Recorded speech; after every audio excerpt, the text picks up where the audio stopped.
Nerdbox.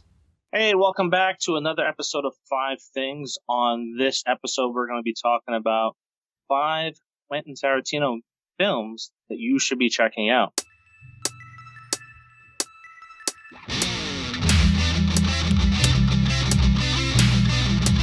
I am inevitable.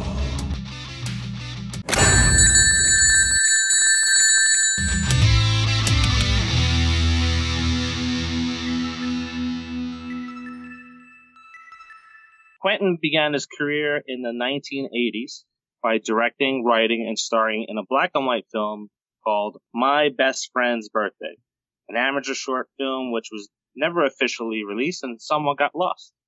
Quentin attempted acting first and appeared on season 4, episodes 6 and 7 of The Golden Girls. He was an impersonator at Sophia's wedding. The success of those 2 episodes were then included on a Best of Golden Girls episode.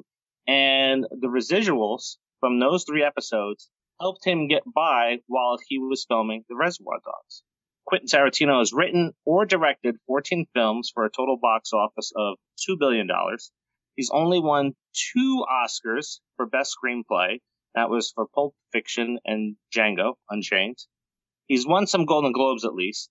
So he has the Best Picture for Once Upon a Time in Hollywood. He has Best Screenplay for Pulp, Django, and Once Upon a Time in Hollywood. Best Director, I don't know why, but that's Hollywood for you. Tarantino is one of the most studied directors in the industry. His nonlinear approach in shifting timelines has been coined as the Tarantino effect. From his iconic characters to his detailed brands that he's created within his universe, like Red Apple cigarettes. With us today is Danny Vega from the Danny Vega Show. What's going on? Anything that you want to plug? Well, I want to say thank you for having me. This is going to be an amazing episode. And yeah, if you guys want to stop by my YouTube channel, The Danny Vega Show, David's on there too. We had an amazing, wild review last night on Mortal Kombat. So yeah, just come out and check us out. Be great. As usual, we got our beautiful co-host, Charlie Johnston. Hello. All right, guys, let's jump into this thing. So, Danny, you didn't mention my shirt. What's your shirt say? Expiration dates are for pussies. That's some sweet merch that you'll be selling soon, right? Yeah, I hope so. I hope to. I am now. You said it. I guess I have to, right? There's like 4 people that are going to see this, so. The expiration date for her is about a little past 30. Just kidding. How our show usually begins is, Danny, you're our guest, so you get to reveal your number 5. These 2, my number 4 and my number 5, are definitely interchangeable. Back and forth. Yeah. It's easy with his stuff. Yeah. I'm going to have to go with, oh man, they're both so good to me. But just because of the acting, I'm going to have to flip them. All right, so I'm going to go with Inglourious Bastards. Number 5. That's a good choice. Yeah, Inglourious Bastards, man, was absolutely incredible. Like, just everyone on there, Michael Fassbender, the whole cast was fucking stacked. You'll see why I said number 4 and 5 are interchangeable, but man, there were some moments in that movie that were absolutely hilarious, but also absolutely fucking jaw-dropping to me. I was like, holy shit. Like, when Michael Fassbender, because he forgot that in Europe they do 3, and he did 3 like this, and then everyone dies because of that key moment. Fuck off, dude. What? Everything they worked so hard for. Boom. Done. The thing I always dug about that movie, and it's on my list too, so we'll blow through mine. We can elaborate on yours. The thing I dig about it is, like, it is such a perfect, like, amalgam of, it's just good filmmaking. Like, cause then you get to the woman that owns the theater and all that. Like, that is like drama to like an 11. And then all of a sudden they switch over to the Bastards, and you got Brad Pitt saying "Buongiorno," and it like totally breaks the tension.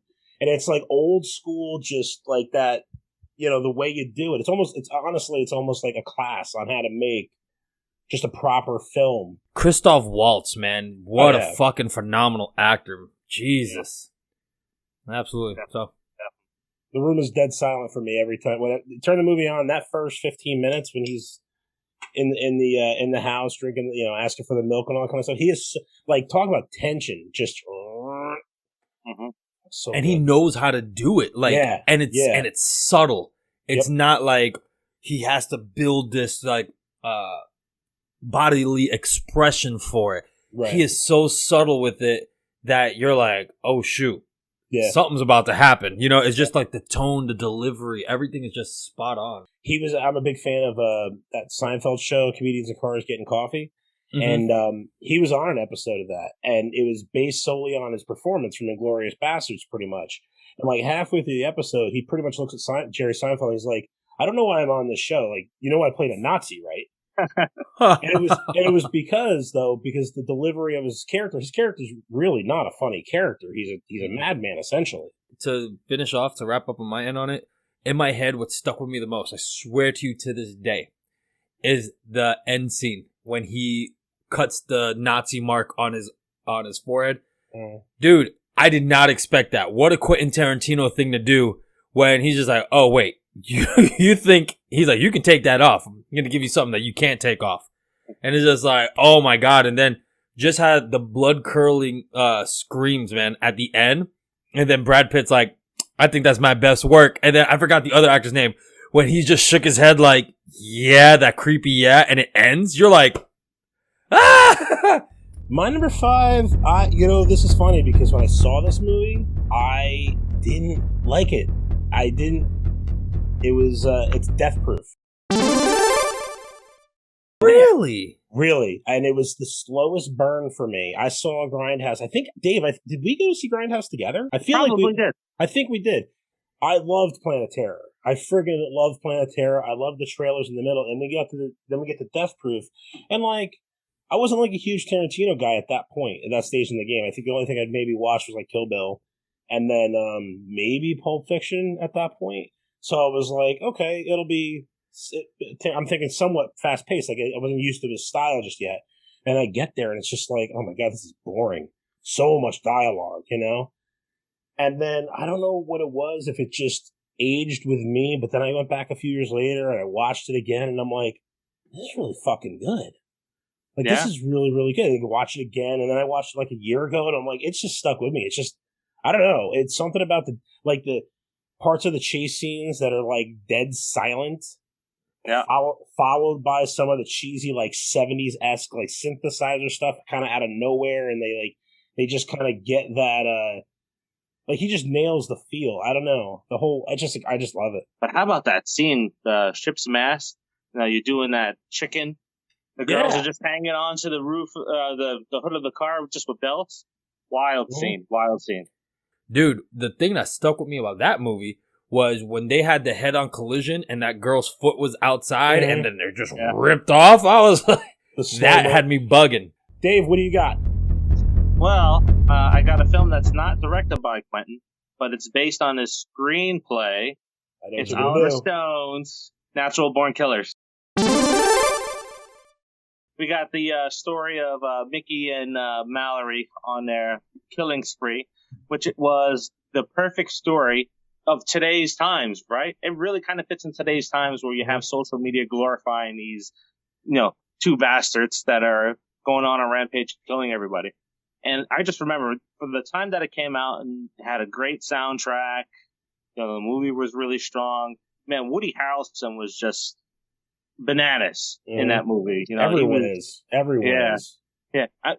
Before that, we only knew him from Cheers, and here he is. He's a psycho killer with his head shaved. Probably one of the best villains in the early 90s on screen. That was probably a breakout performance for him, like, no doubt. In terms of just like you said, like we all knew him as this other like lighthearted guy. Even in like White Man Can't Jump, like he was like a dope. He was kind of like an idiot, like whatever. Yeah, that's another really good one too. That's cool.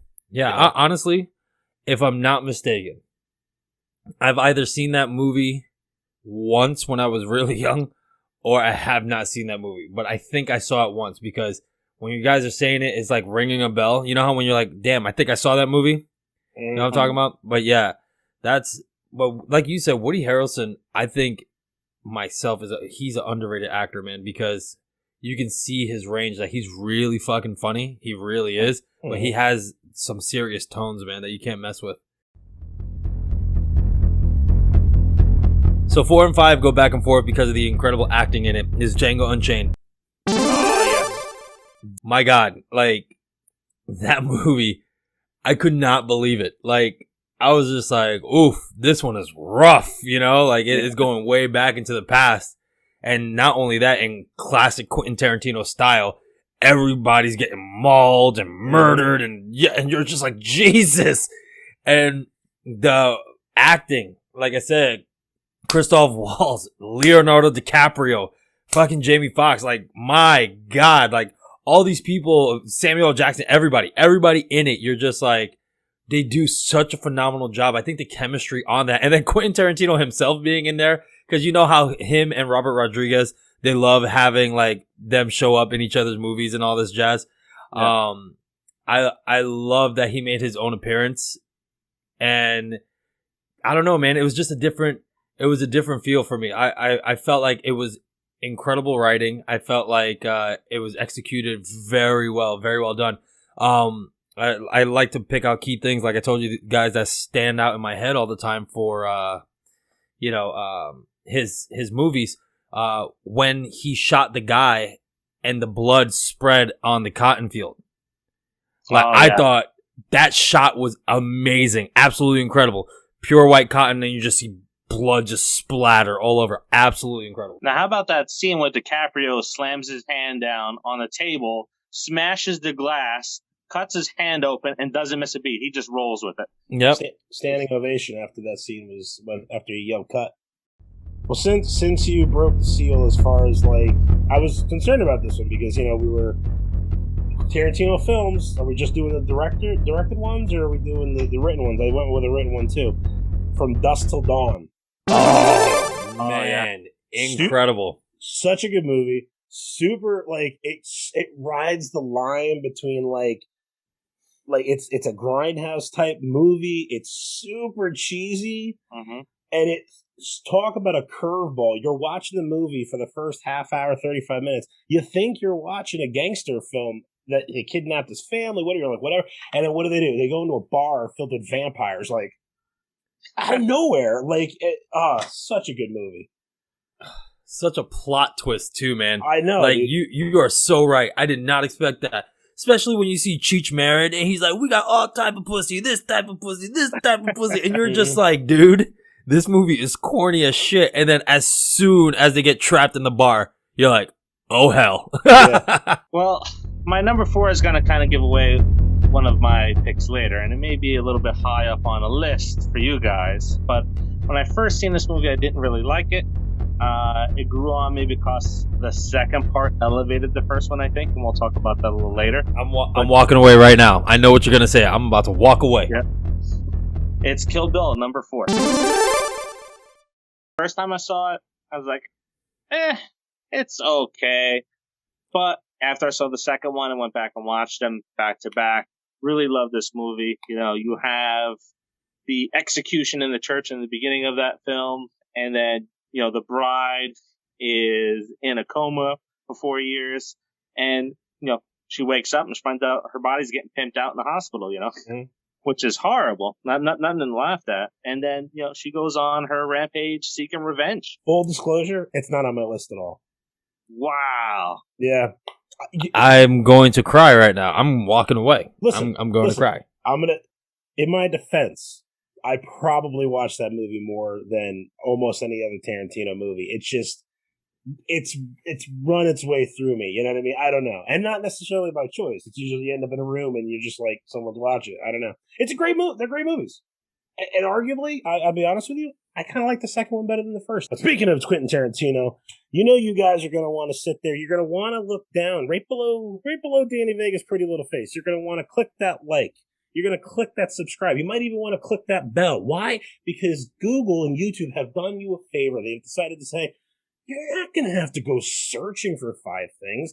You're going to be told when 5 Things has a new episode. So do us a solid, really do yourself a solid, and click the bell, click the subscribe, click the thumbs up, leave a comment.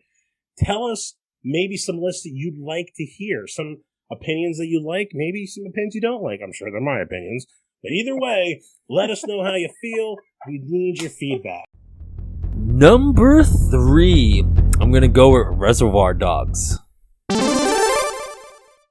Reservoir Dogs, man, that hit home incredibly because for me, my very first, and this will probably ruin some things, but my very first Quentin Tarantino film was Pulp Fiction. And then when I saw Reservoir Dogs and then found out it's in the same universe and before Pulp Fiction, I was like, yo, not only is this cool that you tie these in, but at the same time, though, the opening scene when the MC is dying, you're like, what the You're like, your main character is dying right now. Mm-hmm. And you're like, oh my God. And then it cuts into the past. Like that was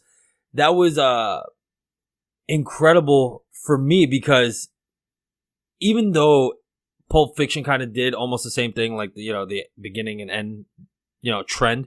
Mm-hmm. But that one had a bigger impact on me because I'm like, oh my God, he's dying. And I'm like, what's happening? And then it cuts to the past and you're like, oh shit, it's going to go all the way up. And then I feel because of that movie, people started doing that the end starts first and then it builds up into it. Like, look at John Wick, it started with the end and same thing. And it just goes to show you how that style lasted all these years. And yeah, man, I think it's absolutely incredible. Again, the cast was great. Love Steve Buscemi in it. You know what I mean? Mm-hmm. Buscemi is absolutely amazing in everything he does. He's Mr. Pink. I'll say that this didn't make my list. Oof. Yeah. This one did not make my surprised. I might walk away. Holy shit.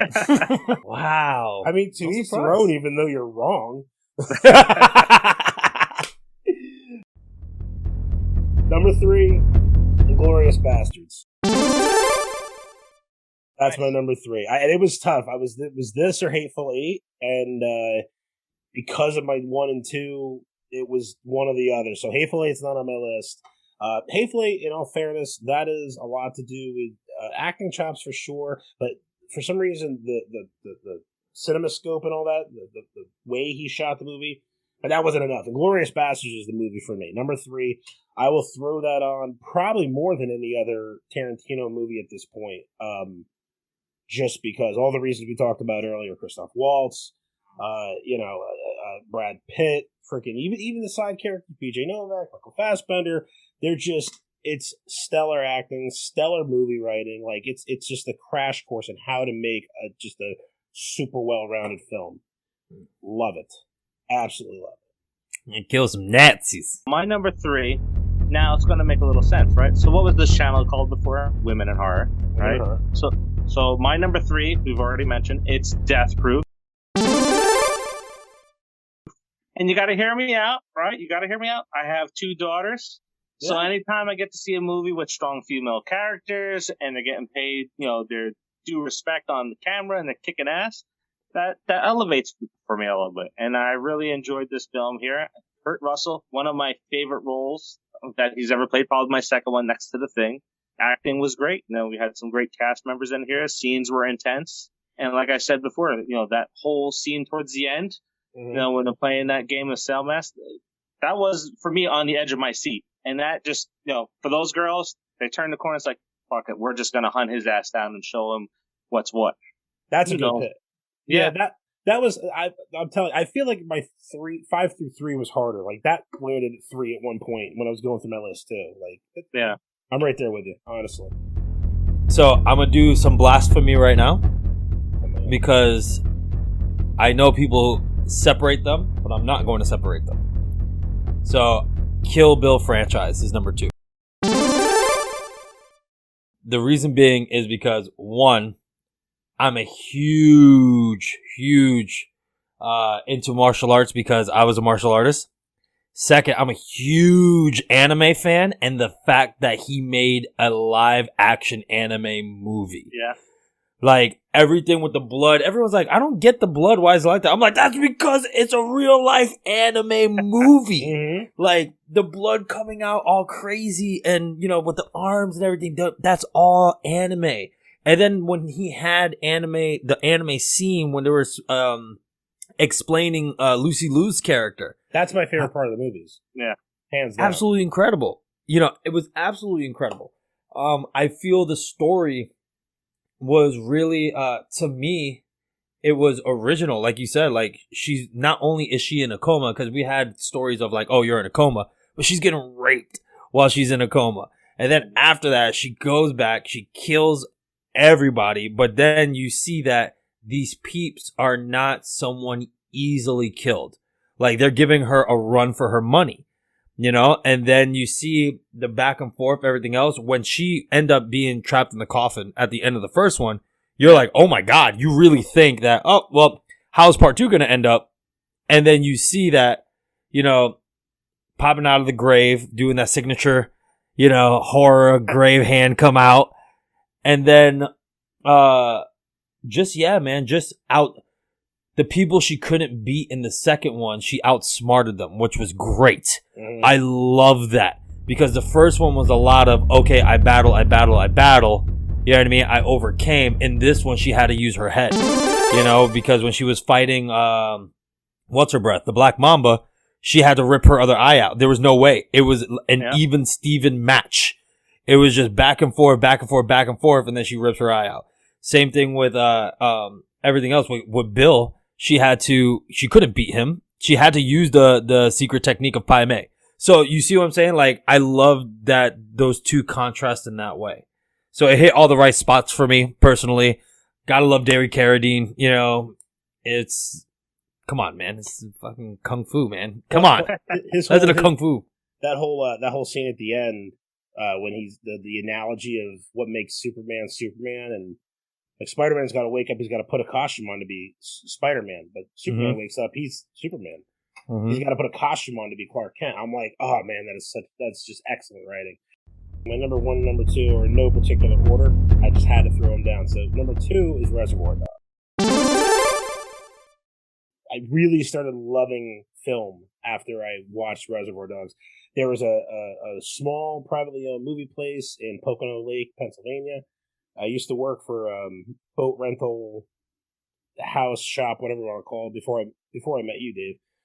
And like right next door in this shabby little plaza, there was this movie store, and it was called Reservoir Dogs. And they had all the same stuff that like really anywhere else would have. But what was cool is that when you would walk in there and you'd get the Criterion collections, and they had the collectible stuff. You know, up being from the Poconos, we don't have like any of those like kind of fandom type places, you know. They've gotten popular, but even now we still don't have that kind of stuff. So, you know, he got me some special edition of Reservoir Dogs, and basically was just like you watch this. He gave me, it was one of those situations where like he gave me the movie and was like, you need to watch this. I was like, okay, bring it home, watch it. I must have watched it, you know, 10 times that weekend. I fell in love. Shout out to my buddy Junior. He's a big Reservoir Dogs fan too. He's got, I didn't know this, there's another special edition. He collects the metal box DVDs. Ooh. So he's got the Reservoir Dogs one. It's a gas can. Oh, nice. Shut up. Yeah, really? It's metal. It's legit. It's freaking awesome. Once Upon a Time in Hollywood. I saw this in the theaters, and it's like, oh, it's 3 hours, man. Whoa. You don't feel like it's 3 hours. That's what it flies. It's like, I have to describe it's like a painting, because the way he recreated the 60s was just amazing. You know, it had that vibe of the 60s. It felt like it was in the 60s. And you have Brad Pitt and DiCaprio, you know, in this movie, and they're awesome together. So DiCaprio plays Rick Dalton. Okay. And he is in the twilight of his career because spaghetti westerns aren't as popular anymore, and he's kind of losing his fame. And Brad Pitt is the stuntman, but he's also kind of like his personal assistant. So he drives him around. You know, they're really good friends, but they also have this business relationship. And, you know, we have the other stories. So we have Sharon Tate story going on, and we have Charlie Manson. This is another one of those what if movies. So the ending is what if something didn't happen in real life. But it's crazy. It is. That brings us to number 1. Oh boy, here we go. I got the collector's edition right here. Like, how could it not be, right? Like, Dude, I'm come on. I'm number one for me, too. Dude, this movie put me on to Quentin Tarantino. Like, this was the movie. Mhm. And this movie, I feel, has so many moments that you can just speak a line from this movie and everyone's like, that's Pulp Fiction. Mhm. Like, immediately. You know? It's like, are we cool, honey bunny? And then you're just like, Pulp Fiction. English, motherfucker, do you speak it? Pulp Fiction. Royale with cheese. Pulp Fiction. You know, like, there was so many good things in this movie that, you know, I don't know. It was just the style of everything in it. You know, and then the mystery between different characters and how all their stories intertwined. That was incredible. You know, like you had like Bruce Willis's character, you know, and he worked for that boss, and then you had these people, and it just shows you how it all intertwined. Marcellus Wallace's was basically everyone was tied into Marcellus Wallace, and then you never got to see what's in the case, and everyone, you know, you have your theories. Is it a soul? Is it this? Is it that? I think it was a beautiful thing that we never got that answered. Like, it was just, I don't know, man. I can go on and on and on about this movie, man. On and on. That's entry level Quentin Tarantino for me. Like, that's my number one. Also, that was the one where I think I did that. I think I threw out a line, and the wife was just like, "What?" Like that unimpressed wife thing, and I'm like, "Have you never seen Pulp Fiction?" And she goes, "I don't know." I'm like, "You sit here." I get the Blu-ray out. I throw it out. I'm like, "We're watching it." And to this day, I shit you not, to this day, first bite, that is a tasty burger. That's her line. Now she does that. So yeah, that is for me 100% the movie. And you know, what it really speaks to in a way too, and I only just thought of this, that could have been it from Tarantino. Like, he could have done Reservoir Dogs is good. He could have done Pulp Fiction, which is like, oh my God. And then how many directors after that just do shit? They don't do anything. Mm-hmm. And he still had an amazing career. And honestly, like we've said before, any of his movies can make it to anybody's top 5. And even if you're not a fan, like you're not an Hateful Eight guy, that's fine. You wouldn't criticize somebody for putting it on their list because you could respect what it is for what it is. It's not my number one. Oof. I didn't think it was. Was it even on your list? No, not on my list. I think I have to go back and revisit it. Please. There was a time I can't believe you where just there was used that sentence. That's insane to me that you said that. I have to revisit Pulp Fiction. Well, so I told you guys the reason why I liked Kill Bill 1 was because of Kill Bill 2. But that whole Superman monologue. And this has been 5 Things. I hope you guys enjoyed the show. Make sure to smash that whole Superman monologue blew my mind. And that just like elevated the first film up, and that really got me into watching his films more. So, you know, like you said, when he does the comparison of, hey, you know, Superman, his impersonation of us is being a nerd, you know, being unsure of himself, being, you know, everything that is the flaws that we kind of pick on people for. And that's how he pictured it. He kind of made Superman an asshole, which I think Superman's an asshole still. But it's a fair, when you look at it through those, you know, that lens, it's accurate. Yeah, exactly. And, you know, David Carradine, amazing way he just delivered it, you know. Yep. I think we talked about it on one of our shows where, you know, like we were watching Pirates 3 and there's that monologue, dialogue in the middle of Pirates 3 to just put you to sleep. But Carradine just rolls with this long monologue and you're hooked. You're in there 100%. So, you know, I thought this is why it's my number one. It elevated part 1 for me and it turned me on to his films. Yeah. And no, I said earlier, if I was going to I probably would have split them up too. I would have put part 2. I don't know why I always like part 2 more. Well, I do know because of the dialogue. And if I'm not mistaken, that Superman thing that Carradine, that's like 20 minutes of dialogue. Like he's on it for a while. Yeah. And you're right, it doesn't feel like it's that long. It just you're in it. Yeah.